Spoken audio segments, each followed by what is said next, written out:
So, Rianna, you're a coach that specializes with inner critic. What hell is inner critic? Our inner critic is that voice in our mind that criticizes all the things we do, tries to undermine us when we're trying to do something that is considered dangerous by maybe our inner child. Anything that we are uncomfortable with, that is new to us, that might be stretching us, our inner critic will come in and tell us, you can't do that. You shouldn't do that. You aren't qualified. You aren't skilled. And often it develops in childhood from the people around us who are trying to keep us safe. They want to make sure that we don't do anything risky that's going to kill or harm us. And so we will come up with these boisterous, wonderful, creative ideas as children.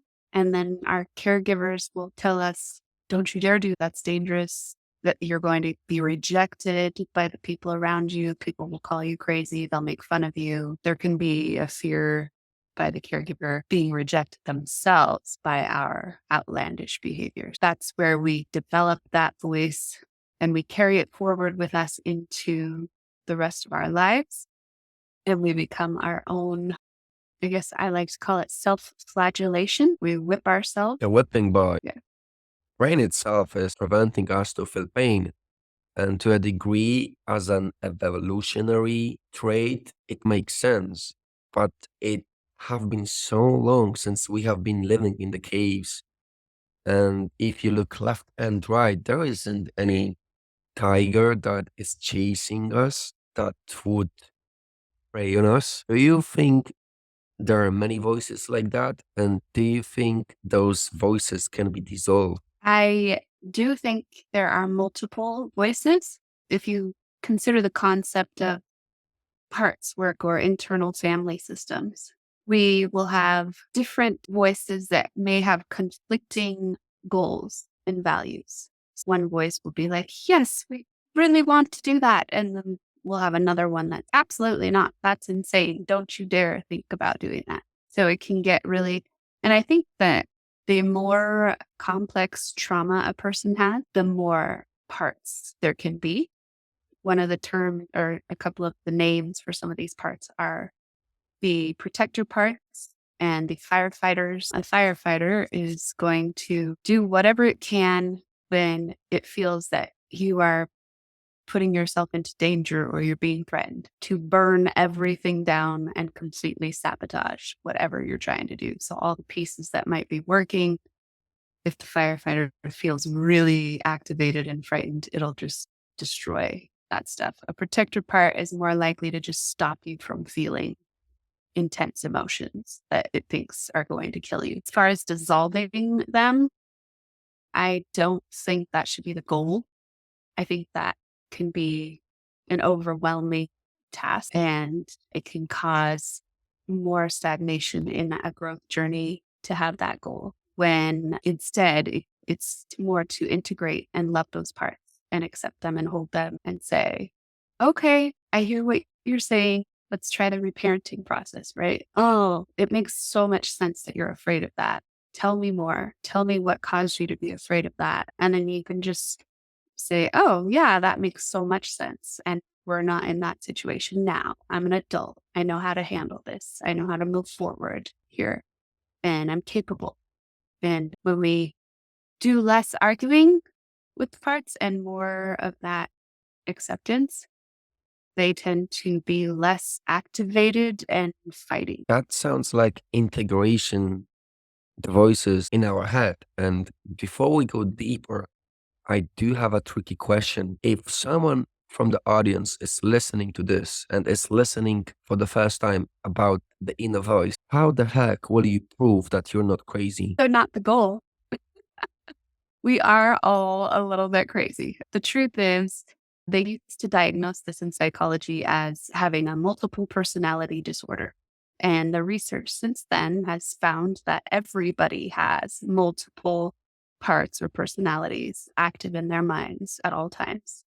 And that was never actually a problem and it didn't need to be diagnosed and medicated and eradicated.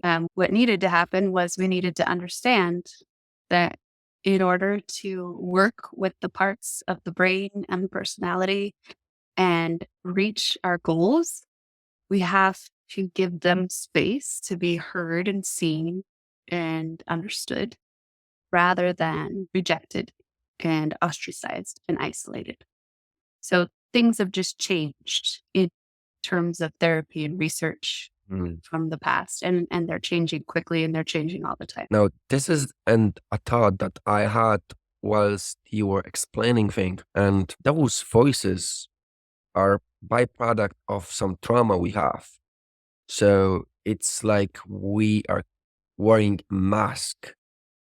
So the trauma that we hidden deep within in a black box somewhere in our body is never ever to be found, because trauma itself is an event that has been bigger than us somewhere down the line. So that voice is coping mechanism, escape from this pain. The more trauma we have, the more voices we have. So that firefighter, it seems like this is a person that thrives on our punishment. And punishment is this pattern of reward and punishment, because we're not worthy, quote unquote, so we need to be punished. We have been punished, so now we need to be rewarded. It's this crazy loop, like a hamster running on a that it doesn't really matter if you go left or right, you're still in that loop. So there's literally no way out, because if you just change the direction, it's not, you're still in that loop. And it seems to have many voices like that.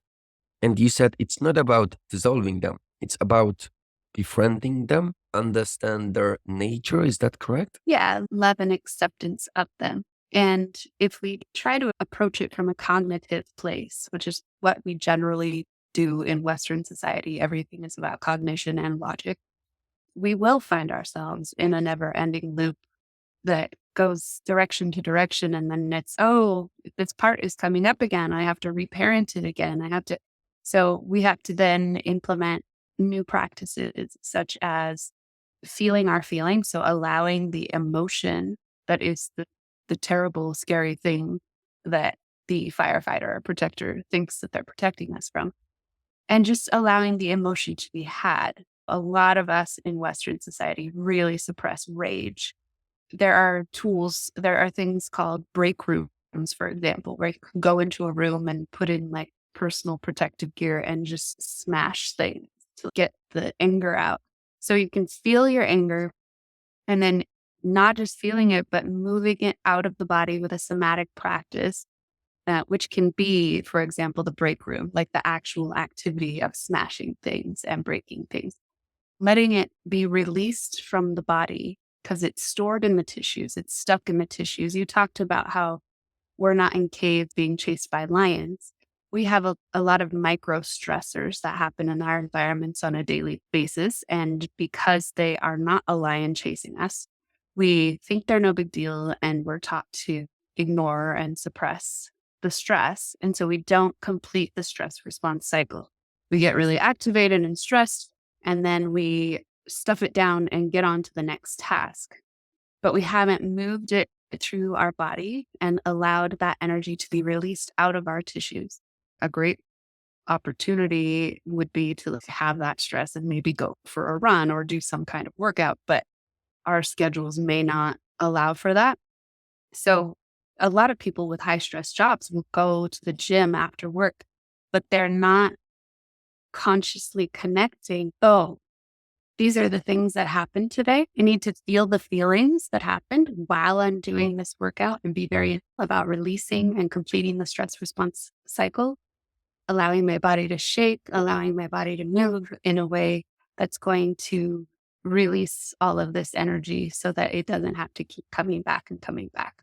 We get stuck in ruminate when we don't feel the feelings and release them from our bodies physically. This itself, if you really think about it, is very funny, If we go outside and observe nature, let's take ducks, for example. Ducks won't care what happened a few hours ago. They will just shake and move forward.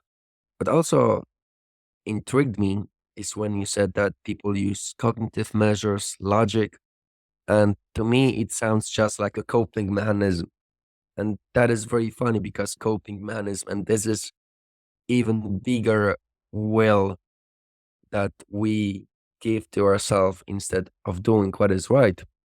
And the emotion itself lasts approximately 90 seconds. So if you sit with it, and I know that might be uncomfortable because we are wired to feel pain, we are wired to feel good, and we are wired to run away from pain. But if you don't do that, that pain will go deeper and eventually it will cause you to carry that pain wherever you go. And wherever you go, you take yourself with you. And that pain can impact your day to day life in very big manner. So my question would be, how do you think that trauma, those pains impact how we perceive reality? The word that comes to mind is hypervigilance. We experience a trauma and then we start categorizing. We start putting slightly similar experiences into the same category with that trauma. And it's because our mind is filtering things based on our past experiences all the time, we're never actually perceiving reality, not objectively. We are Mm. incapable of perceiving objective realities. We filter everything through our past experience. So anything that seems a little bit similar, like if there was an extremely loud noise next to us and then we got hurt as a young child, anytime we hear an extremely loud noise, we're going to flinch and we're going to think that we're going to be harmed. And fireworks are loud and they may never harm us, but that trauma gets stored within our psyche and our body and our emotional body.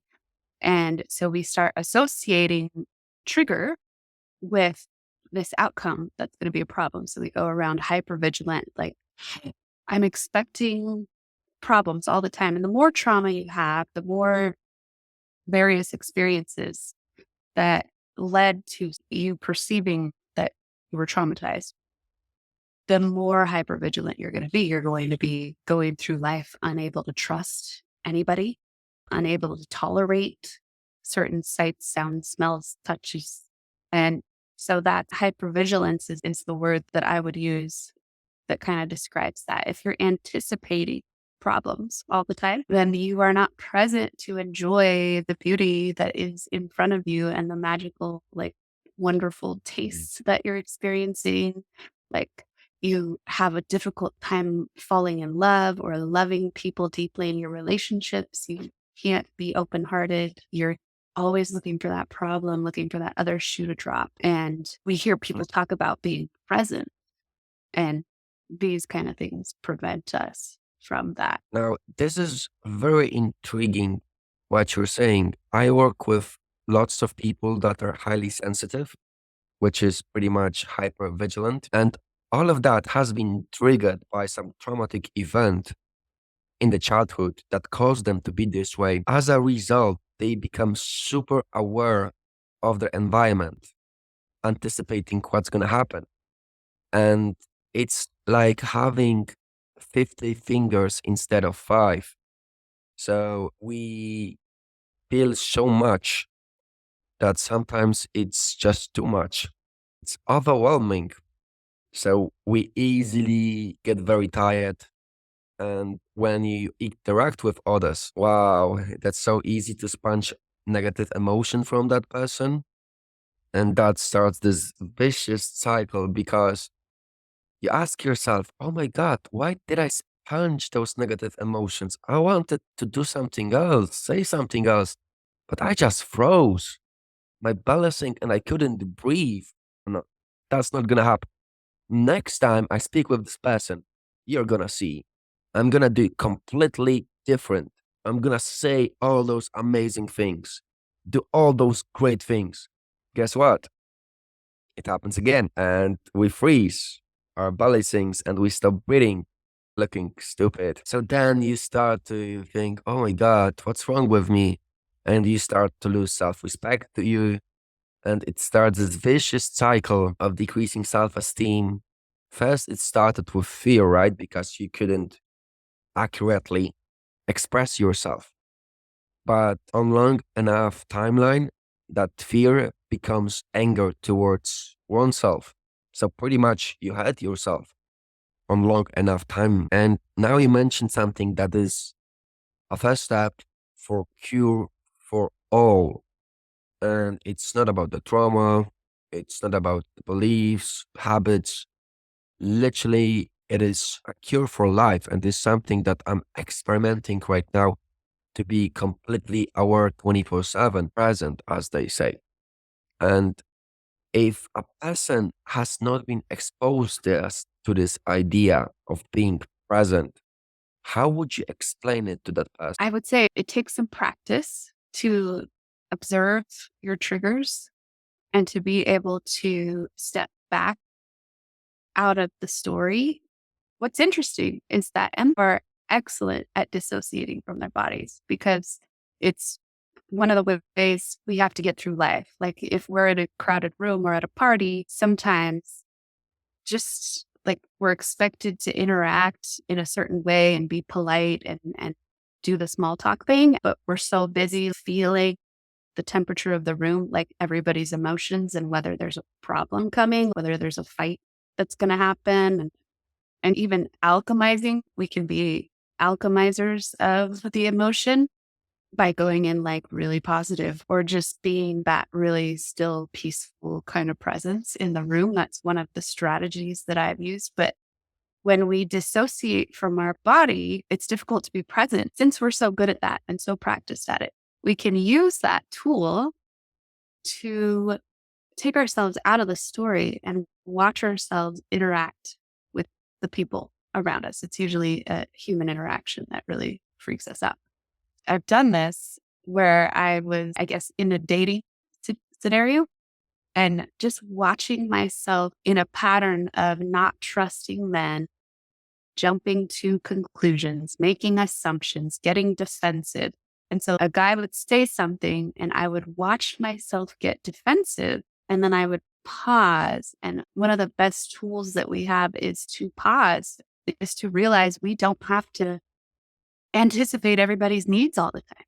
We can stop and breathe and step back and take a second. But some of us are so afraid of being called stupid or say whatever. If we pause, if we slow down, if we don't anticipate and read the situation right away, then there's going to be some problem. But we can use this tool of pausing and breathing and just watching the reaction that we're having and questioning it and saying, how do I really know what this person's thinking? Because I don't. I love being connected with my intuition and I love making the assumption that I can read people really well. But I am making an assumption. And as we talked about earlier, we don't have any concept of objective reality. None of us do. We're always filtering it through our past experience. So I'm assuming in this situation that what this guy is saying means what this other guy said to me that was really hurtful this other time. But if I really listen to the words, if I'm really present, like I'm just because I'm watching what's happening, but I'm also hyper present because I'm watching and I'm not getting so caught up in my story about Mm. what has happened in the past and assuming that's happening right now. I'm able to respond differently. Or maybe I'm not able to respond differently right now, but I'm able to take this information back with me and meditate on it, maybe journal about it and notice what was happening. And then we can make more mindful choices about how we want to interact the next time. And one of the funny things is that we are going to mess this up and we are going to have messy interactions with people and conflicts. But when we start to get into a place where that a conflict isn't going to kill us, that it's okay to make the mistake and to misread and then just apologize. Or it may not require an apology. It may just be like, oh, I made this assumption Is that what you meant? When we start opening the lines of communication and actually understanding that we can never really know another person, we hardly have time to know ourselves completely, then we can take the defensiveness off and start to really open our hearts and open ourselves to the abundance and the love that is right in front of us, that's available to us. But we've got to stop assuming that other shoe is dropping or that we're Mm, being attacked. I have two questions, but first, an observation. Do you think we are trying to change people or be prepared for their attack because we deep within know we're not enough because we have been traumatized as a kids? And there has been this poem by Sufi called Rumi that I'll try to paraphrase. Yesterday, I was a stupid man and I tried to change others. Today, I'm a wise man and I'm trying to change myself. Yeah, that's beautiful. I do think that we, from a very deep place of unworthiness, I think the very core wound that most of us have, we have a fear of death, right? Because our amygdala in our brain is we're trying to just stay alive in this body. The core wound that I would say most of us have from childhood is the fear of abandonment. If I displease my parents or my caregivers, they will abandon me and therefore I will die because babies, little children that are humans can't take care of. So, yes, we will become people pleasers. Some don't, but we will do whatever we can to not be abandoned. And then as we go through life and we grow up, we want that feeling of safety. So we begin trying to control everybody else's actions around Mm. us so that we can feel safe. And we have a perception of what is safe. And that perception is, again, filtered through our own experience, but it is not objective reality. And there are unlimited possibilities for safety in our world and in our experience. But we only know this little tiny piece. Like if we think about humans as facets on a diamond, we have this just, if we're each a facet, we just have this one little piece and view of what's going on, which is cool. It's beautiful. Collectively, we make a diamond. But if we can have the awareness of that, that our perception is limited and there are unlimited other possibilities, then we can stop worrying so much about changing everyone's behavior around us. Do you think that being called stupid or being abandoned is the equivalent of having a tiger near the cave? Anything that we perceive as death, whether it's immediate or a slow process, is going to give us that intense stress response right away. You feel that flood of adrenaline through your body. So it could very well be, it could just be that the tiger is magnified. But if a tiger's stalking you and it never pounces, that's like having a disapproving parent around you all the time. It'll probably have the same effect in your body and in your mind, in your emotional body, that real threat of being eaten. And you run away from the tiger and you don't see him, so you don't carry this fear. But with disapproving parents, they're always around, so the stress go away. It only goes deeper and deeper till it creates all your character and how you act and how you communicate with other people. So this Absolutely. is gonna be a deep one, objective reality. Now, if someone never ever heard this phrase, what you're saying is pretty much that you're sitting in USA, I'm sitting in of experiencing this communication via Zoom. We're experiencing it differently, obviously, and the experience varies on our point of view. What would happen if there would be no point of view? There wouldn't be emotion or growth or expansion of consciousness. There would just be a series of events that took place without anyone to observe it. So then did it really happen? Yeah. Exactly. If no one is there to observe it, can you really say it happened? And it really changed how we can operate. It's really the next level because we every day have so many thoughts about the past, about the future, how we should act, how we should judge people. And so what? Does it really serve us? And by letting it go and realizing that where we put our attention, we magnify that. One of the quantum laws of observer that if you put an attention on atom, it will become still. But if you start to look around, atom will start to move. And this is a wisdom that many of the sages of the past have been communicating to us using cryptic poems hidden deep within ancient books. It seems like their goal was to keep it hidden only for the person that is able to understand that. Yet nowadays it is open, everyone can find it very easily. Yet I feel like only very few can understand it to degree that will serve them. What is your opinion on that? I think I recently was reading the Kabbalah, which is it's that concept that there are these hidden ancient truths that are just universal. And when I was reading it, I was not blown away. I was like, okay, this sounds like a lot of stuff that's in the Bible and a lot of stuff that we're learning about astrology and about science and physics. And because we are so exposed to education and we have the internet, and like you said, the information is widely available now. I don't think that you have to be especially intelligent or have kind of superior cognitive ability to these things. I think you have to be interested.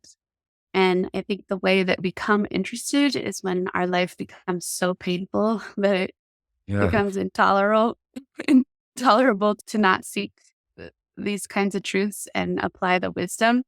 And that's when our attention is held. And it's a funny thing. Growing up, my siblings were labeled as having learning disabilities. And being that I know them very well, they're very intelligent people. We can relate and have deep conversations. They don't have any cognitive disability, but they may not have been interested in math or reading. They were labeled as having a disability. However, what I observed was they were simply not interested in sitting still and looking at a math book and doing figures or reading words on a page. They have other skills that are highly developed that I don't have. So again, like each individual is a facet on a diamond. We all have our different skills and views and abilities. And I think anybody who really focuses their attention and their interest on just about anything has the ability to understand it. Where your attention goes, your energy goes. I'm going to ask you another tricky question. It's about science and about having closed and open mind. Because if you are religious people back in the day, if it hasn't been discussed in the Holy Book, they won't speak about it. It's if it's a dogma, they won't speak about it because they have a closed mind. Now, nowadays, there is science, which is completely opposite to religion, right? Yet, there are people that won't speak about some experiences if it hasn't been validated by science, if it hasn't been proved by science, they won't talk about it. So, my question is what is the difference between religion and science? Yeah. It's funny that people are waiting for things to be proven by science because if you have any in depth experience with the scientific method, main premises of science is that nothing can be proven. Results can be repeatable thousands of times, but that doesn't prove it. Science is only good as the questions that we ask it. It's only as good as the experiments that we put to it. And all of our questions, again, are not objective. They're filtered. There is bias.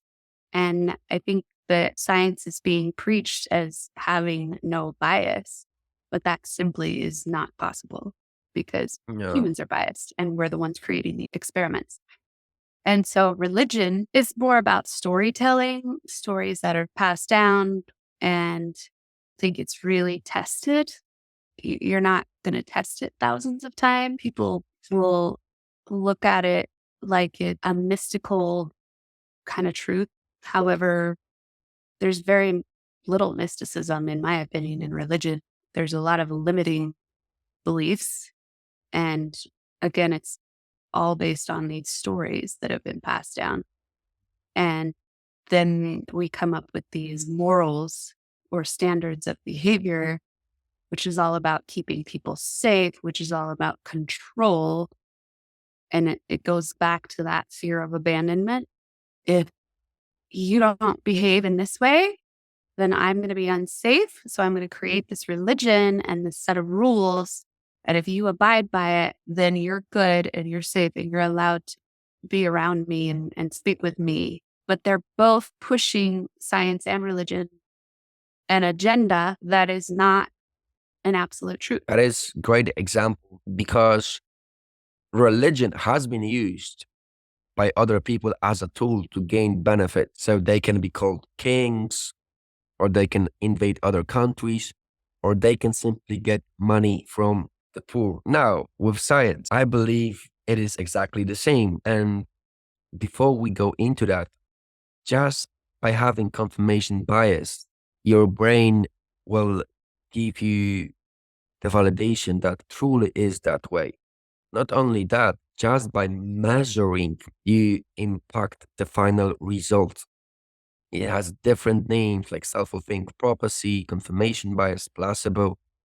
And then if you check what the science is currently telling, the quantum physics, it is pretty much the same thing as all the sages of the past have been saying. So for me, that is very similar to religion.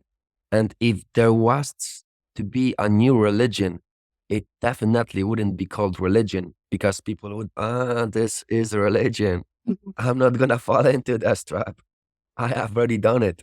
But if you call it a bit differently, people won't realize that it's the same thing.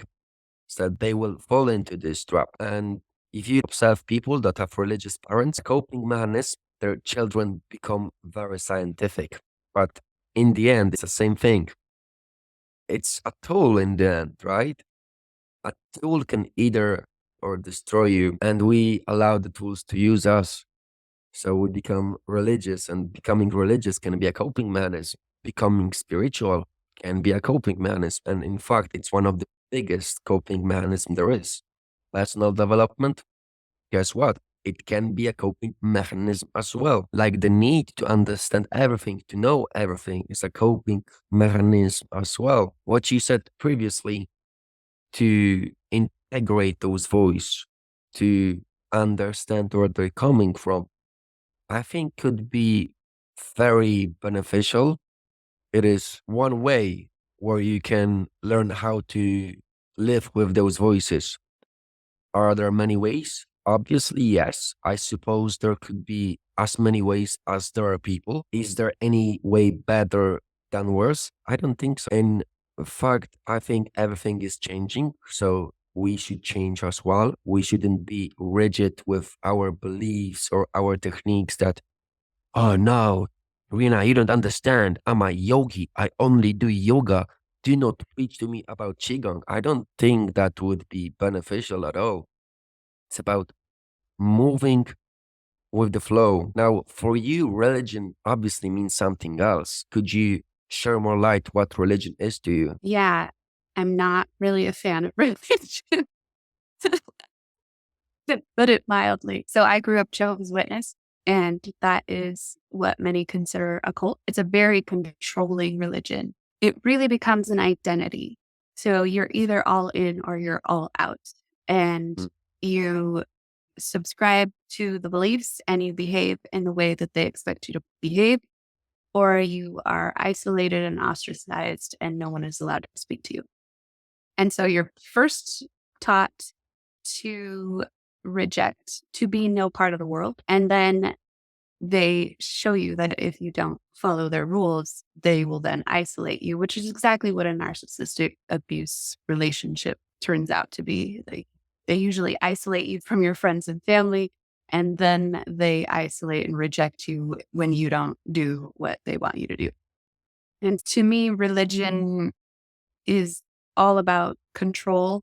And I would say governments can be similar. I don't think they were designed to be that way. But what happens over time is they become corrupt. And Yes. humans with their different agendas about getting reelected or keeping their term, keeping their position, keeping their power, they get kickbacks from corporations that are financial, and that starts defiling their intentions and it starts controlling their behavior. The way that I see religion is basically just you are outsourcing your own power to someone outside of yourself because you have fundamentally been convinced that you cannot trust your intuition, your body. You don't see yourself as divine, divinity as something out there. You disconnect from the God that is you, the creator that created you, the creative force energy that is within you, that is the spark that keeps your heart beating and your breath moving through your body. You think is something else out there Mm. and that you have to bow down to it. I think what the divine is calling for us to listen within ourselves, like meditation is a beautiful way of hearing your own inner voice and seeing your own visions and getting to have the seeing of past life memory. Once you really begin trusting yourself, I think what we're told is that we have an overactive imagination when we're young and we connect with perhaps the shamanic world or the spirit world or like the other side, or we have visions and memories from past lives and things. We're told we have an overactive imagination. And if we're raised really religiously, like I was, that is Satan trying That's to gonna be infect suppressed.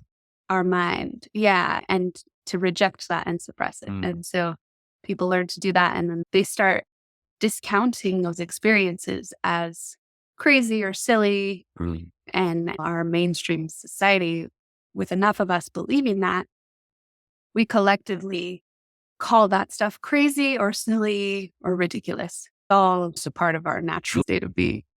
It's crazy. I believe religion initially had good intentions. It wanted to explain how the world was built, but then came this guy like, oh, Yeah. I think I can use it for my benefit.